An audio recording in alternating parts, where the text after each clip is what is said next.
Hello and good morning from Islamabad. I'm Dr. Zafar Qureshi, and I'll take you through the nuclear part of the American proposals and the counter proposals from Iran, that what is hampering an agreement from both sides.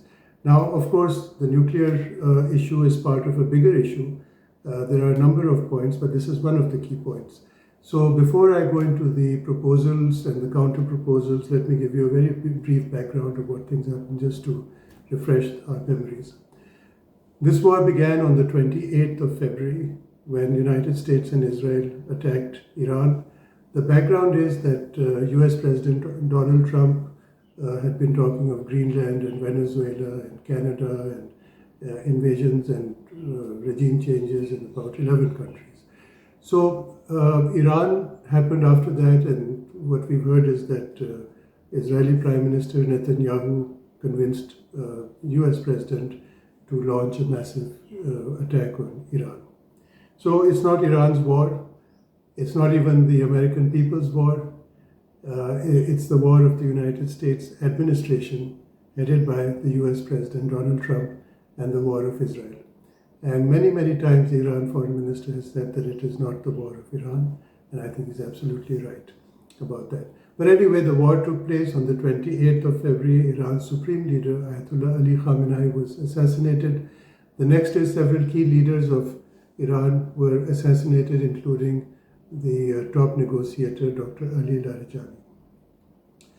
And the most gruesome murder of 168 girl children took place in Minab, in Iran, and after that we saw lots of missiles, drones, cruise missiles flying from Iran to Israel, Israel to Iran, and then the Hezbollah joined in, and the Houthis for a while joined in.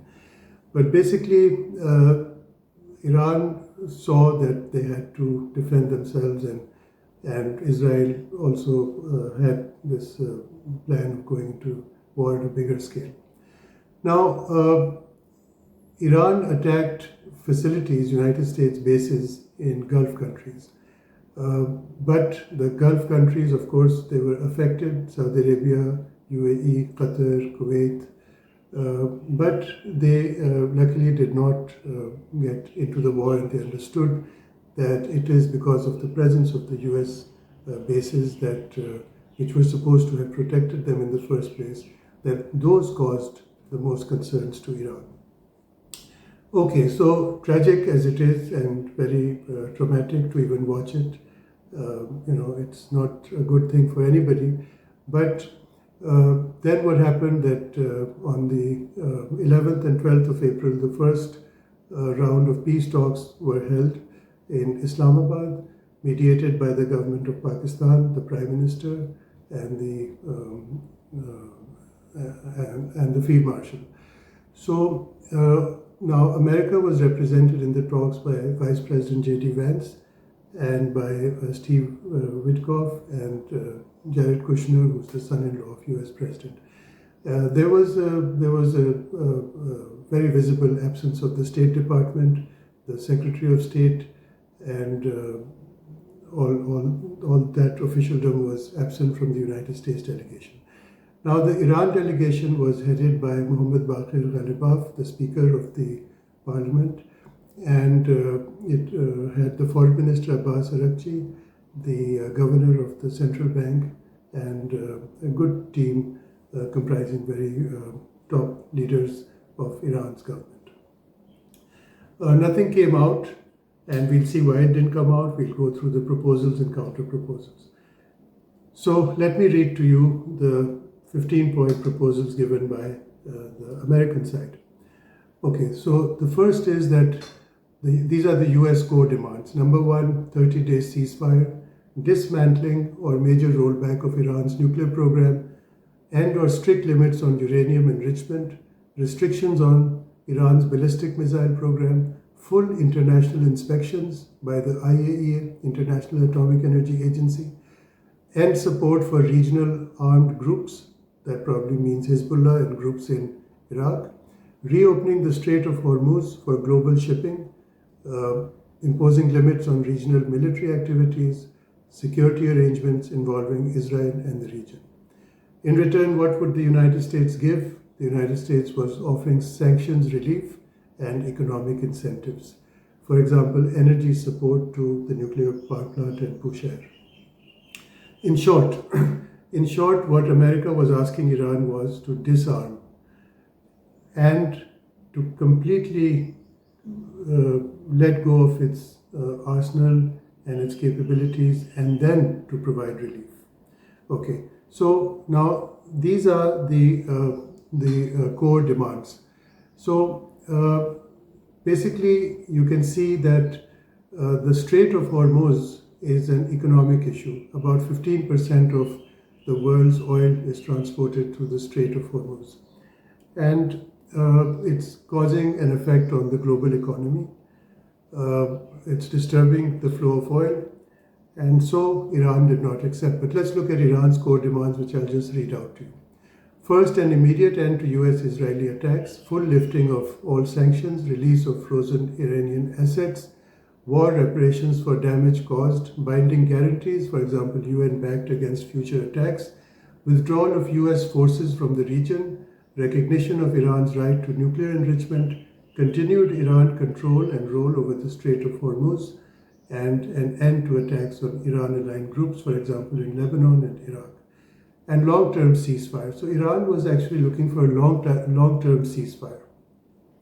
Now, let me take you to the background. In the JCPO, the Joint Committee Plan of Action in 2015, and again I'll read out the key points of that. It was to cap the uranium enrichment to 3.67%, reduce the number of centrifuges, dismantle many centrifuges, and limit the stockpile to less than 300 kilograms of 3.65% enriched fuel. It was to dismantle the Arak heavy water reactor and impose limits on Fordo and limits on the advanced R&D. Okay, so basically now let's talk of then what happened to the 2015 JCPO.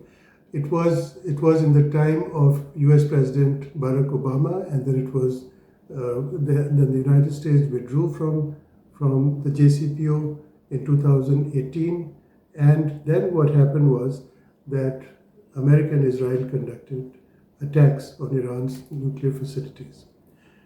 So, first of all, Iran is a signatory of the Nuclear Non-Proliferation Treaty since 1970. It is also a member of the International Atomic Energy Agency safeguards, and several inspectors have routinely carried out visual and intrusive inspections of the facilities. So, as I told you, the United States and Israel, in spite of congressional and Senate testimonies by heads of their national intelligence committees, in spite of them saying that there was no imminent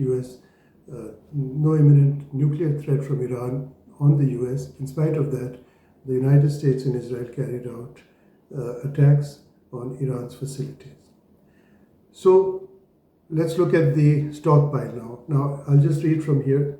The stockpile consists of, according to an IAEA estimate of October 23, 2,218 kilograms of enriched uranium to 5%, 566 kg enriched to 20%, 128 kg enriched to 60%, and 1,217 kg enriched up to 2%.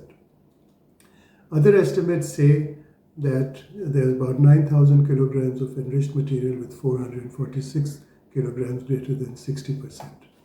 Okay, so now if you look at Israel's nuclear program, so first of all, let's be clear that Israel is not a signatory to the Nuclear Non-Proliferation Treaty.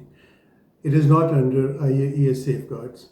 So there's the difference between Iran and Israel. Iran is a signatory to the NPT. Israel is not a signatory to the NPT.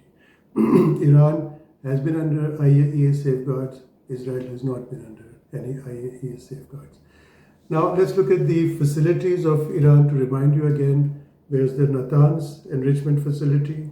There is the Fordo enrichment facility. There's the Isfahan facility, which houses the production of uranium hexafluoride, the fabrication of fuel, and the storage of nuclear material. So these are the three facilities which are dealing with the enrichment of uranium. The heavy water reactor that I mentioned to you at Arak was a natural uranium plutonium production reactor. Now what happens over there is that it's a kind of reprocessing plant of fuel, and plutonium is produced. So plutonium could be used in nuclear weapons. But the JCPO in 2015 placed a cap and in fact a complete dismantling of the Arak reactor, and so the heavy water Arak reactor was converted into a peaceful kind of application, scientific research and development, and peaceful kind of application. So there is no heavy water reactor in Iran which could have been producing plutonium for nuclear weapons. Apart from these four facilities, Iran has the 1000 megawatt electric nuclear power plant, which is the Russian VVER design. That's an acronym for Water Energetic Reactor. It's a 1000 megawatt electric reactor, meaning it produces electricity. It has about 80 tons of fuel, which is 3.5 to 4.7% enriched, and it's been commissioned, it's in operation, and it's producing electricity. Now, it was originally built by a German team and then taken over by the Russian side, Rosatom, and so it was built by them, operated by them, and the plan, as far as I know from material that I've read, is that the idea is to have more nuclear power plants. So more reactor-grade uranium would be needed in Iran to produce more electricity in future. In addition to these reactors, Tehran has a research reactor, and that's for standard research applications for medical radioisotope production, etc., etc.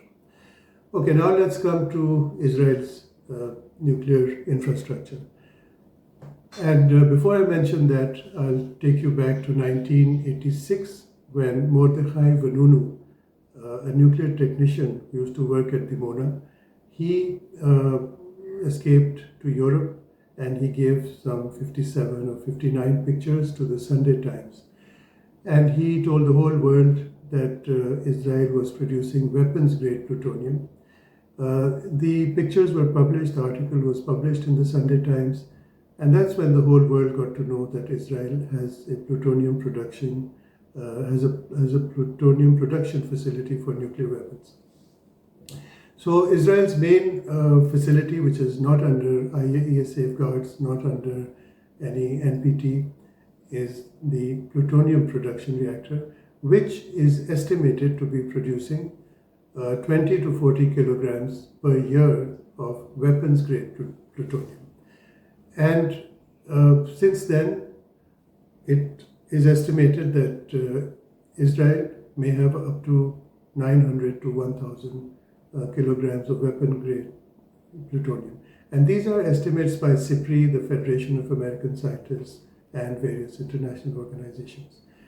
So if this is true, then this means that Israel has between 100 and 150 nuclear warheads ready to fire. So much for who has the weapons and who does not have the weapons. Now, the second facility that they have in Israel is the Sorek Nuclear Research Center, which is located near Tel Aviv. The Sorek Nuclear Research Center is under partial IAEA safeguards and inspections, so that is really of not much concern. Okay, so now that we have taken a look at both Iran and Israel, so you have a fairly good idea that the asymmetry, what is the level of asymmetry in this. And now these are the issues that the United States delegation and the Iran delegation need to work out. So the analysis that I can come up with and apprise you of is that basically the first thing that needs to be corrected is the asymmetry between Israel and Iran. So whatever agreement comes, if the United States does not include the Dimona reactor of Israel in the draft of the resolution given to Iran, then it's very unlikely that, of course, nobody would like to see an aggressive country around you with 150 nuclear warheads waiting to be fired on you. Now, Israel has carried out a huge genocide in Gaza. And those Palestinians went through all the suffering just because they were not armed. So now here's what I conclude, and I'll just read from the points that I suggest to both the sides, to the United States side and to the Iran side. First of all, the asymmetry between Israel and Iran nuclear program should come to an end. Second point is that Israel should be fully under the Nuclear Non-Proliferation Treaty and safeguards of the IAEA. The third point is that Iran should be allowed to enrich up to 5% for nuclear power plants, including the Bushehr and future additions. The fourth point is that Iran's R&D should continue to explore advanced reactors up to 20% enrichment of uranium. Now, this is a very important point that the Iran side must put in the draft that they present to the United States, because we are now moving in nuclear power from the third to the fourth generation of nuclear reactors. So Iran's reactor is probably a second or third generation reactor. Iran must, like all other countries of the world, must move into better designs. Now, better designs are what we call the advanced SMR reactors, small modular reactors. So I would suggest to the Iran government that you should put in this resolution that Iran has the right, like any other country in the world, and it's for the good of all humanity, to carry out research and development in advanced SMR reactors. Therefore, 20% enrichment is justifiable.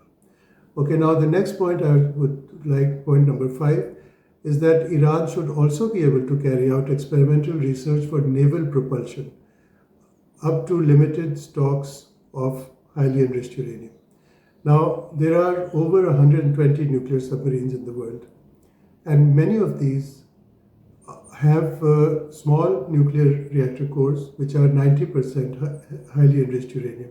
There is a loophole in the IAEA procedures and policies that countries are allowed to have nuclear submarines with highly enriched uranium for better shaft power, for smaller size, as submarines require power plants in small size.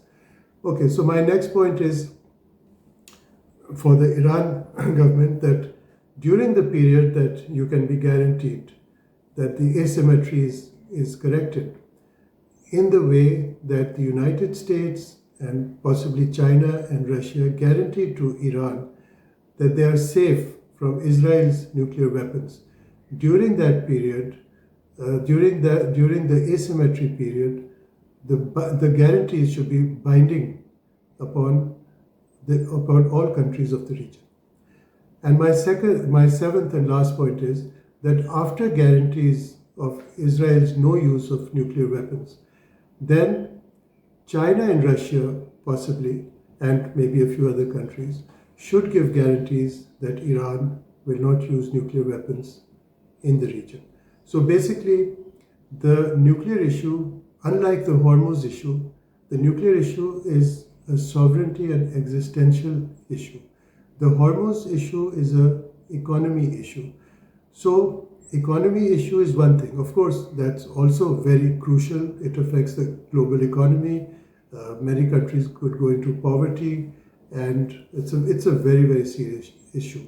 But the nuclear issue is an issue of sovereignty and security of Iran, because in this region, Israel has been attacking Lebanon for the last 50 years, and we have seen that aggression has been carried out against Iraq, Iran, Syria, Afghanistan, Lebanon, and Libya.